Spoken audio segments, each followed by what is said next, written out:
हिमालय की निचली पहाड़ियों की तलहटी में एक ऋषि अपनी कुटिया बनाकर रहा करते थे। वे पुराने भारतीय आयुर्वेद और योग के विशेषज्ञ थे। बहुत दूर दूर से लोग उनके पास अपना इलाज करवाने आते थे। ऋषि आयुर्वेदिक और योग से रोगी का उपचार करते हैं और ज्यादातर लोगों की बीमारियों को जड़ से खत्म कर देते। ऐसे ही एक दिन ऋषि के आश्रम में एक व्यक्ति आता है और कहता है, मुनिवर, मैं यहाँ पास के ही गांव का जमींदार हूँ।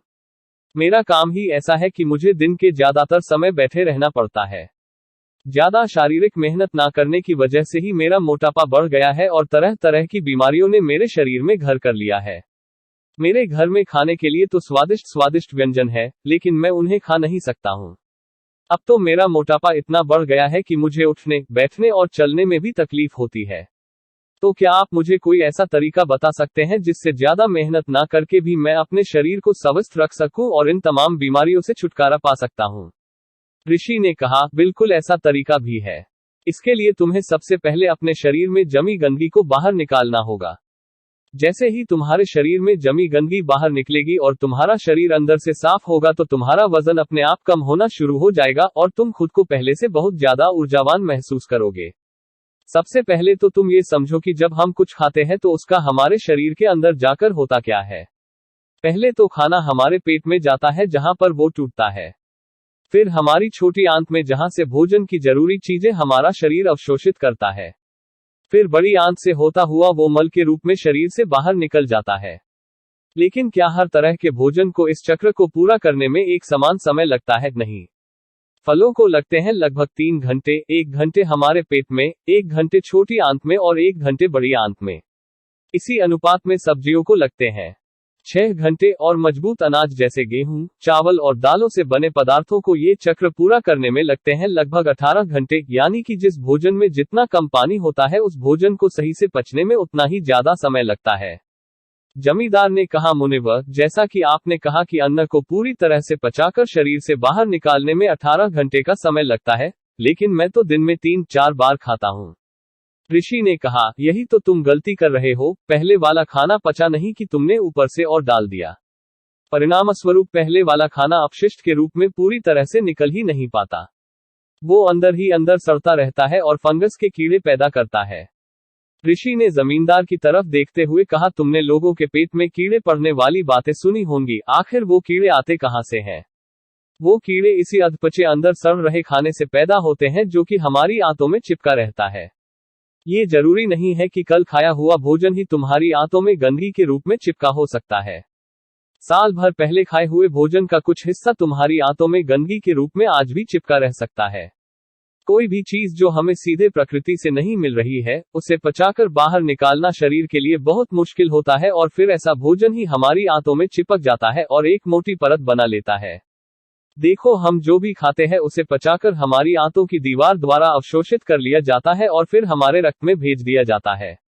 लेकिन अगर हमारी आंतों की दीवार में गंदगी जमा है तो फिर भोजन के रस के साथ वो गंदगी भी अवशोषित हो जाती है और हमारे रक्त में मिल जाती है, और फिर रक्त के द्वारा हमारे शरीर के सभी अंगों तक पहुंचकर उनके काम में बाधा उत्पन्न करती है। और इसी बाधा को हम अलग अलग बीमारी का नाम दे देते हैं। अगर ये गंदगी हमारी त्वचा की परतों के बीच इकट्ठा हो जाती है तो हम कहते हैं कि मुहासे या चर्म रोग हो गया। अगर ये गंदगी गांठ बनकर हमारे गुर्दों या पेट के किसी हिस्से में जम जाती है तो हम इसे कहते हैं पथरी। इसी तरह से मोटापा है। अगर तुम्हें वजन कम करना है तो शरीर में से इस गंदगी को निकालना पड़ेगा। अगर ये गंदगी हमारी आंतों में बहुत ही मोटी परत बना लेती है तो हम इसे कहते हैं कब्ज, और कब्ज सभी बीमारियों की जड़ है।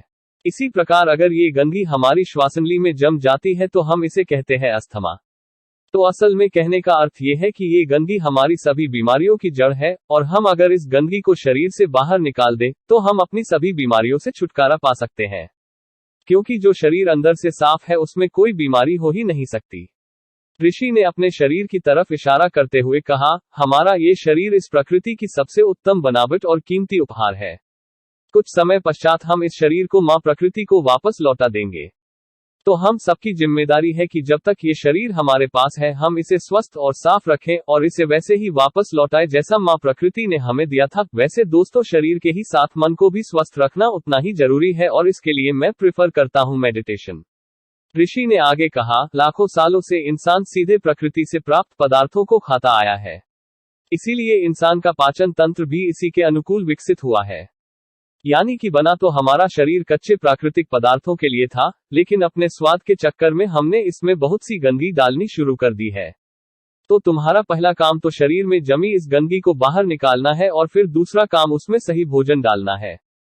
जमींदार ने कहा, लेकिन मुनिवर शरीर से गंदगी को बाहर निकालना कैसे है? ऋषि ने कहा, इसके लिए जो तुम्हें पहला काम करना है वो है रोज 16 घंटे का उपवास। ऋषि ने जमींदार के चेहरे की तरफ देखते हुए कहा, 16 घंटे के उपवास का नाम सुनकर डर मत जाना, तुम ये बहुत आसानी से कर सकते हो। देखो, जो शक्ति हमारे अंदर से गंदगी को निकालेगी, वजन कम करेगी, बीमारी ठीक करेगी, वो हमारे अंदर ही है। वो किसी दवाई या औषधि में नहीं है। और उपवास करके हम उस शक्ति को उसका काम करने का समय देते हैं। देखो, जब किसी व्यक्ति की हड्डी टूटती है तो हम उसे बाहर से बांध देते हैं। उस हड्डी को एक जगह पर स्थिर रखने के लिए, उसे आराम देने के लिए, और कुछ दिनों बाद वो हड्डी अपने आप ही जुड़ जाती है। ऐसा तो नहीं था हमने उस हड्डी को जोड़ने के लिए उस पर कोई दवा लगाई थी, तो फिर उस हड्डी को जोड़ा किसने? उसे जोड़ती है हमारे अंदर मौजूद प्राणशक्ति। ये प्राणशक्ति बहुत ताकतवर होती है। सोचो, अगर ये प्राणशक्ति हमारी हड्डी जोड़ सकती है तो क्या ये हमारे अंदर की गंदगी को बाहर नहीं निकाल सकती? क्या ये पथरी को नहीं तोड़ सकती? जरूर कर सकती है। जब प्राणशक्ति अपना काम करना शुरू करती है तो ये किसी भी बीमारी को ठीक कर सकती है, फिर चाहे वो बीमारी कहीं भी हो और कितनी पुरानी क्यों ना हो। सबसे पहले तो तुम प्राण शक्ति के काम करने का तरीका समझो। प्राण शक्ति एक समय में केवल एक ही काम को अच्छे तरीके से कर सकती है, या तो भोजन को पचाने का काम या फिर शरीर की आंतरिक मरम्मत और इलाज का काम। लेकिन दुर्भाग्य से ज्यादातर लोग हर समय खाते ही रहते हैं और वो इस प्राण शक्ति को अपना दूसरा काम करने का समय ही नहीं देते। क्योंकि जैसे ही भोजन हमारे अंदर जाता है, प्राण शक्ति उस भोजन को पचाने के काम में लग जाती है। हमने सुबह नाश्ता किया, उसे अच्छे से पचा नहीं पाती कि हमने दोपहर का खाना खा लिया, वो भी नहीं पचा, और हमने शाम को फिर कुछ खा लिया, वो भी नहीं पच पाया, और हमने रात का खाना खा लिया।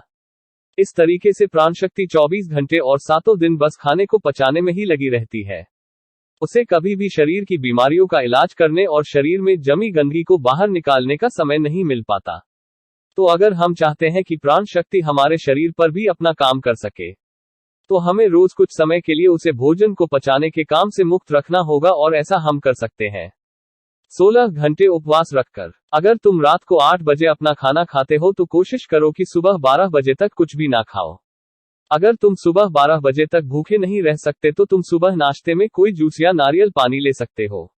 अगर तुम्हारा काम ऐसा है कि तुम्हें 12 बजे के पहले भोजन करना ही पड़ता है, तो तुम रात में जल्दी भोजन कर सकते हो, जैसे कि शाम को 6 बजे। फिर तुम सुबह 10 बजे के बाद अपना भोजन कर सकते हो।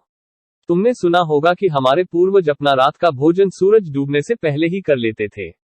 वो ऐसा इसलिए करते थे ताकि भोजन को पचाने के बाद प्राण शक्ति को कुछ समय शरीर के उपचार के लिए भी मिल जाए।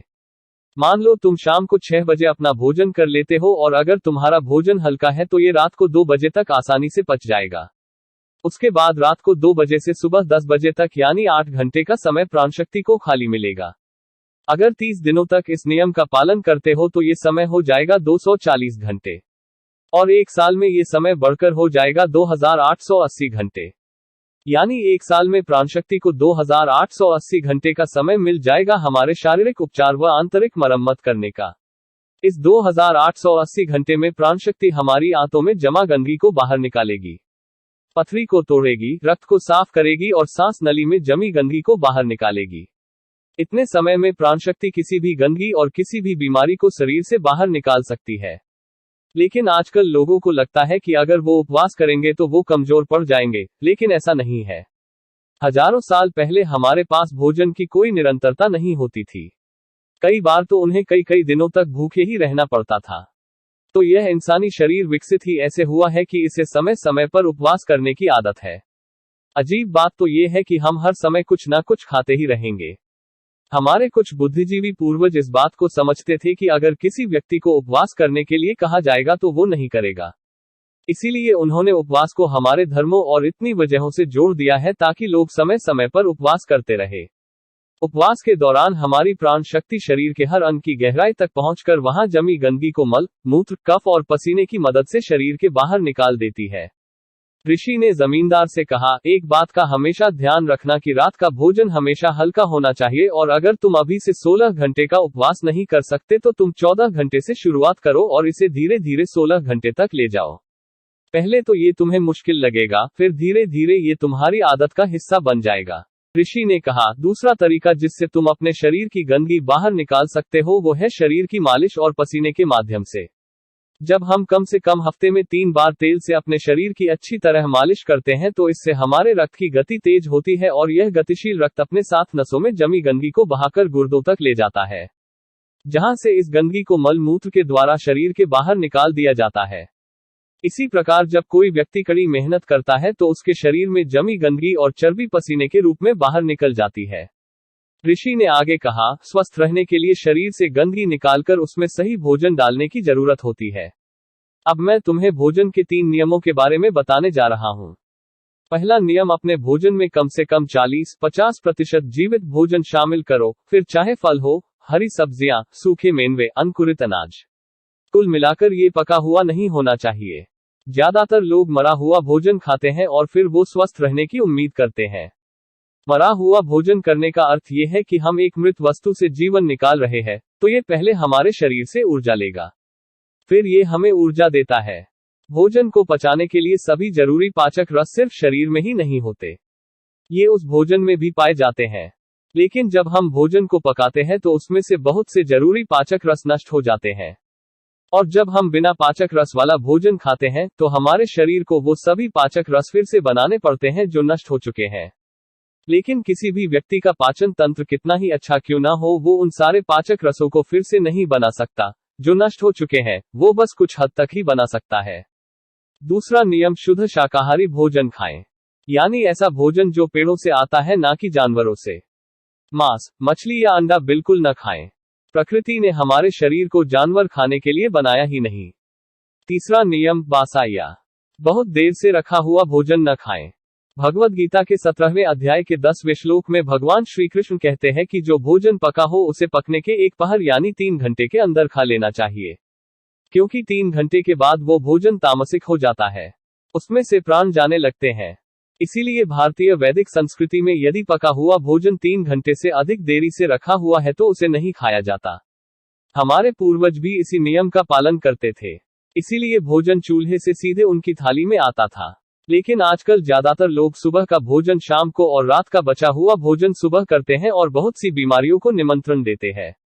ऋषि ने जमींदार के चेहरे की तरफ देखते हुए कहा, अगर तुम इन नियमों का पालन करोगे तो तुम्हारी बीमारी भी ठीक हो जाएगी, तुम स्वस्थ रहोगे और कभी भी बीमार नहीं पड़ोगे। दोस्तों, उम्मीद है कि आपको यह वीडियो पसंद आई होगी। मिलते हैं अगली कहानी में, तब तक अपना ख्याल रखिए।